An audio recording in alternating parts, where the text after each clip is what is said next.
Esto sucedió hace un par de años, justo antes de que terminara la escuela. Era el último día de octavo grado, exactamente lo que esperarías en el último día de secundaria. Emoción y despedidas agridulces. Todos corrían de un lado a otro escribiendo firmas y mensajes cursis en los anuarios de los demás. Mi escuela era enorme, fácilmente con más de 1000 estudiantes. Así que para mantener las cosas manejables, los profesores recogían nuestros anuarios y los pasaban por diferentes aulas, asegurándose de que todos los que quisieran pudieran firmar. Estoy seguro de que puedes imaginar los problemas que eso podía causar. Cualquiera que quisiera podía escribir lo que se le antojara en el anuario de cualquiera. Los profesores hacían lo posible por evitar que las cosas se salieran de control, pero yo conocí a algunos chicos que escribieron mensajes crueles a personas que no les caían bien. Al final del día, cuando me devolvieron mi anuario, lo hojeé con entusiasmo, leyendo todas las notas graciosas de mis amigos. Pero mientras pasaba las páginas, algo me llamó la atención. Había una firma debajo de la foto de alguien que nunca había visto antes. Su nombre era Samuel Robinson III, un nombre que voy a recordar mientras viva. El mensaje que escribió era corto, simple y, sinceramente, un poco inquietante. Decía, «Ex, volveré a verte». Me quedé mirando la página completamente confundido. Nunca había intercambiado ni una sola palabra con ese tal Samuel. Tampoco había nada que pudiera hacer al respecto. El año escolar había terminado, así que no podía verlo aunque quisiera. Lo tomé como una rareza de algún chico extraño, o tal vez un error honesto. De cualquier forma, dejé de pensar en ello. Pasaron unas horas, y antes de que me diera cuenta, estaba en mi casa, organizando una pijamada en el sótano con mis mejores amigos, Kevin, David y Kieran. Los 4 comimos Doritos y jugamos Call of Duty toda la noche. La habitación de mis padres estaba 3 pisos arriba, así que no teníamos que preocuparnos demasiado por el ruido. Estábamos jugando con la máquina de remo de mi papá, poco antes de las 2 de la madrugada, cuando escuchamos un golpe fuerte en la puerta de tormenta. El sonido nos silenció al instante. ¿Quién demonios llamaría a esa puerta? Tenía que ser alguien que no quisiera despertar a mis padres, o que supiera que estábamos ahí abajo, o ambas cosas. No tenía sentido.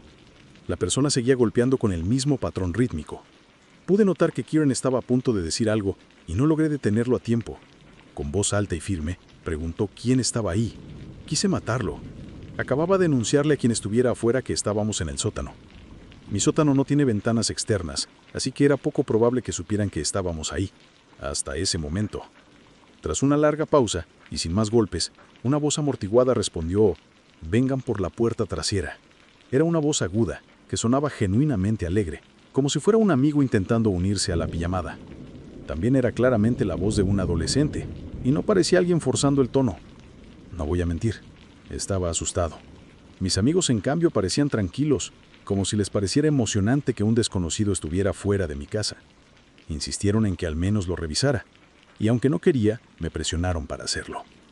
Subimos con cuidado, sin hacer demasiado ruido. Me acerqué lentamente a la puerta trasera, con el corazón latiendo fuerte. A través de la estrecha ventana junto a la puerta, vi una figura bajo la luz tenue.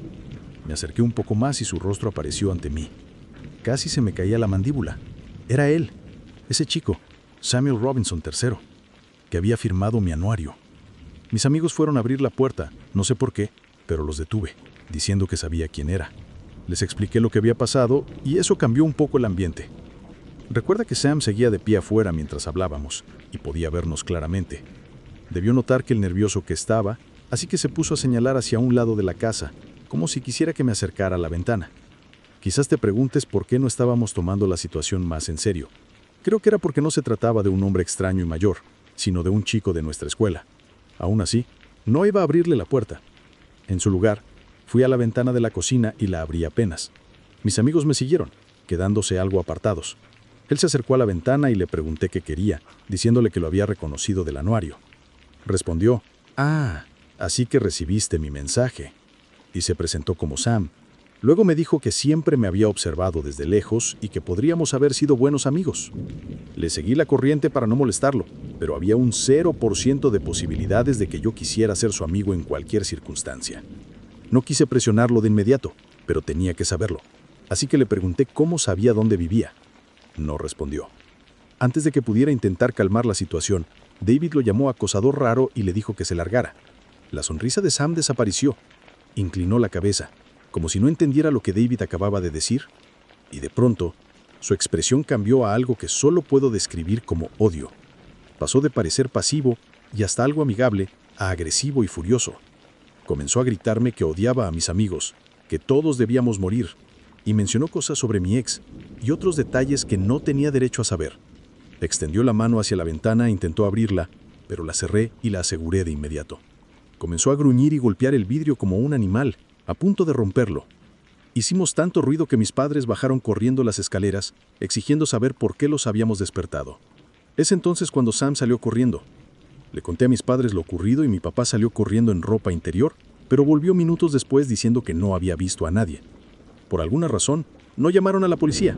Solo nos dijeron que volviéramos a dormir y que hablarían con la escuela en la mañana para darle al chico el beneficio de la duda. A la mañana siguiente, contactaron con la escuela y fue entonces cuando supimos la inquietante verdad. Sam había sido expulsado semanas antes de que terminara el curso y no debería haber estado ahí el último día. Los anuarios se habían impreso antes de su expulsión, por eso su foto seguía incluida. Eso significaba que se había colado en la escuela solo para dejarme ese mensaje, lo que me heló la sangre. A pesar de que la escuela intentó averiguar más, nadie pudo localizar a Sam, como si él y sus padres no existieran. Fue un asunto serio, pero la escuela hizo lo posible por mantenerlo en secreto. Hasta el día de hoy, no tengo ni idea de cómo supo dónde vivía. Eso es lo que más me asusta. La teoría más aceptada es que era un chico con problemas mentales que desarrolló una extraña fijación conmigo y me estuvo siguiendo quién sabe cuánto tiempo. Mis padres estuvieron preocupados durante semanas. Es algo de lo que ya no hablamos porque nos incomoda demasiado, pero vivir en esa misma casa nunca volvió a sentirse igual.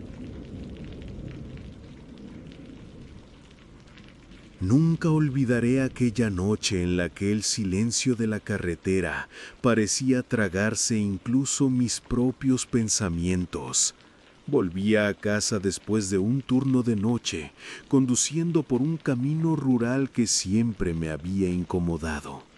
Era una carretera estrecha, flanqueada por árboles que se inclinaban hacia el asfalto como si quisieran encerrarme en un túnel de sombras. Esa noche la niebla se había apoderado de todo, cubriéndolo con un manto espeso que reflejaba la luz de mis faros de forma inquietante. A mitad de trayecto, noté una figura en el borde del camino. Parecía una mujer, quieta, con la cabeza ligeramente inclinada hacia un lado. Frené instintivamente, y fue entonces cuando vi su rostro, o mejor dicho, la ausencia de él. No tenía rasgos, solo una superficie pálida y lisa como una máscara de porcelana. El miedo me paralizó durante unos segundos, pero el instinto me obligó a acelerar. Sin embargo, a medida que avanzaba, tuve la perturbadora sensación de que no me movía del sitio, como si la carretera se estirara sin fin. Entonces, un destello entre la niebla me mostró algo peor. Más adelante, junto a un viejo portón de madera medio podrido, había una casa que juraría nunca antes había visto allí. Las ventanas estaban oscuras, pero de una de ellas parecía emanar un parpadeo de luz como si alguien sostuviera una vela. Al pasar frente a la entrada, la mujer sin rostro ya no estaba en el arcén, estaba en el porche, inmóvil, mirándome o intentando hacerlo mientras sostenía la vela en una mano. Su sombra se proyectaba contra la pared interior y era extraña, alargada, como si no correspondiera a su cuerpo. Un ruido seco, como uñas rascando metal, empezó a escucharse dentro del coche, proveniente de la puerta del copiloto. No me atreví a mirar, simplemente pisé el acelerador con todas mis fuerzas hasta llegar a la carretera principal. Cuando finalmente miré por el retrovisor, no había niebla, ni carretera, ni casa, solo oscuridad. Nunca volví a tomar ese camino. Desde pequeña, siempre tuve la costumbre de dormir con los pies bien cubiertos por las mantas. Mi abuela decía que así los espíritus no podían tocarte mientras dormías, y aunque nunca creí realmente en eso, Aquella noche me aferré a sus palabras como si fueran una oración. Era invierno y el viento golpeaba las ventanas con fuerza. Mis padres estaban de viaje, así que la casa estaba completamente vacía. O al menos eso pensaba yo. Ya entrada la madrugada, me despertó un sonido extraño. Un leve roce, como si algo se moviera lentamente por la alfombra de mi habitación. Intenté convencerme de que era mi imaginación, pero el sonido se repitió, ahora más fuerte, más cerca. Mi respiración se aceleró y sin atreverme a moverme, me concentré para identificarlo. Era un arrastre irregular, como si algo con uñas largas y secas se desplazara torpemente por el suelo. Mi corazón latía con tanta fuerza que me costaba escuchar. De pronto, sentí una presión en el colchón, justo en la zona de mis pies. El miedo me paralizó. Recordé entonces que bajo mi cama solo había oscuridad y silencio. Con un valor que no sé de dónde saqué, me incliné lentamente para mirar debajo.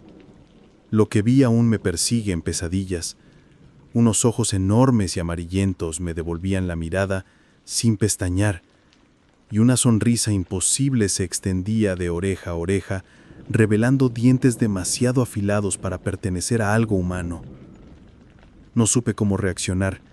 Me quedé helada hasta que la criatura, muy despacio, llevó un dedo a sus labios, pidiéndome silencio. Entonces empezó a arrastrarse fuera, su cuerpo retorcido y huesudo, estirándose como si no tuviera articulaciones. En mi pánico, me tapé la cabeza con las mantas y recé para que se fuera. Cuando amaneció, no había rastro de la criatura, salvo por una sola huella húmeda en el suelo, apuntando hacia mi cama.